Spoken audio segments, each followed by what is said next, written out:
पूर्ण सभाग्य असल्या वीण कैचे संत दृष्टी पुढे मरण त्रिताप त्रिपुटी त्रिगुण मर्दन होऊन निर्गुण ठाकला ऐसा पूर्वकर्मानुबंध सुटला क्रूर देह संबंध तुटला लोह शृंखळा बंध ईश्वरी निर्बंध हा एक साधू संतांच्या चरणांपरती इतरत्र कोठे उद्धारगती ती लाधता या व्याघ्राप्रती प्रसन्न चित्ती दरवेशी व्याघ्रतयांचे चरितार्थ साधन व्याघ्रतयांचे कुटुंब पोषण तया व्याघ्राला येता मरण खिन्नवदन दरवेशी दरवेशी महाराजांस पुसती आता पुढे कैसी गती कैसी द्यावी मूठ माती लावा सद्गती निज हस्ते महाराज म्हणती न करा खंत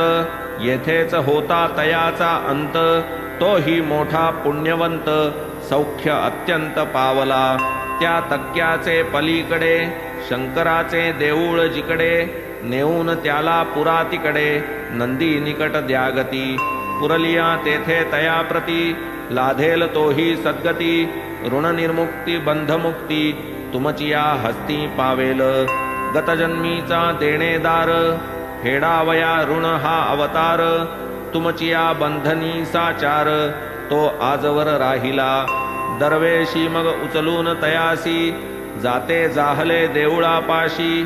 नंदीचिया पश्चात प्रदेशी तया खाचेशी दाटिती काय तरी चमत्कार वहिला व्याघ्र तात्काळ कैसा निमाला प्रकार इतुकाची असता घडला विसर पडला असता की परी येथून सातवेच दिनी बाबांनी देह ठेविला धरणी तेनेही आठवण वरचे वरमनी उचंबळोनी येतसे पुढील अध्याय याहून गोड बाबाही वर्णिले निजगुरूचे कोड पुरविली गोखले बाईंची होड अनुग्रह जोड देऊनी हेमाड साईनाथांसी शरण गुरुहस्ते कूपी उफराटे टांगवून कैसी बाबांनी कृपा संपादन केली ते श्रवण करावे स्वस्ति श्री संत सज्जन प्रेरिते भक्त हेमाड पंत विरचिते श्री साई समर्थ सच्चरिते दर्शन महिमा नाम 31तमोऽध्याय संपूर्णः श्री सद्गुरु साईनाथार्पणमस्तु शुभं भवतु श्री सच्चिदानंद सद्गुरु साईनाथ महाराज की जय।